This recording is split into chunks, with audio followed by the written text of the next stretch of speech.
Ça c'est de la transition, hein, Patrice, franchement, sur un plateau. Hein. Franchement. Fin du 19e siècle, effectivement, c'est là que se situe l'intrigue de ce Blackface Banjo, donc écrit et dessiné par Franz Duchazot, et qui vient de sortir aux éditions Sarbacane. C'est le 3e album qui sort aux éditions Sarbacane. Et comme ça, il continue à poursuivre sa prospection des mythes de l'Amérique profonde, nous dit-on. Donc à cette époque-là, les Noirs américains venaient juste de s'émanciper, c'était l'abolition de l'esclavage. Et puis, malgré tout, il y avait encore des Blancs assez racistes qui créaient ces espèces de shows qu'on appelait les minstrel shows ou les medicine shows.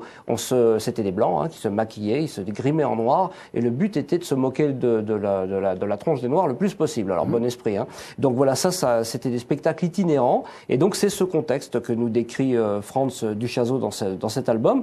Et dans ce contexte-là, il y a un petit vagabond noir unijambiste qui se fait engager par un de ces minstrel shows, qui devient très vite un des clous du spectacle, si on peut dire, parce qu'il se découvre des capacités de banjoïste. On lui donne un banjo, il sait pas en jouer, mais très vite il découvre cet instrument et il devient formidable dans cet instrument. Et dans la petite troupe en question, il y a un Indien, l'Indien Placide, qui lui ne dit pas grand-chose, mais il pense beaucoup. Et il détecte le talent de ce jeune garçon-là, et il va jouer un petit peu le rôle de mentor, le rôle d'agent artistique, si on veut. Et tout ça, c'est raconté, c'est une petite histoire qui est racontée donc sur Il n'y a pas un moment où ils s'enfuient tous les deux? Alors, ils s'enfuient tous les deux, bien entendu, mais il va s'occuper de la carrière du petit Black, unijambiste, banjoïste, voilà. Il va se faire un petit peu de blé au passage. Et c'est un petit peu ça que nous raconte Franz Duchazot. C'est, d'une part, évidemment, il y a le côté racisme, et puis, voilà, ces minstrel shows, c'était quand même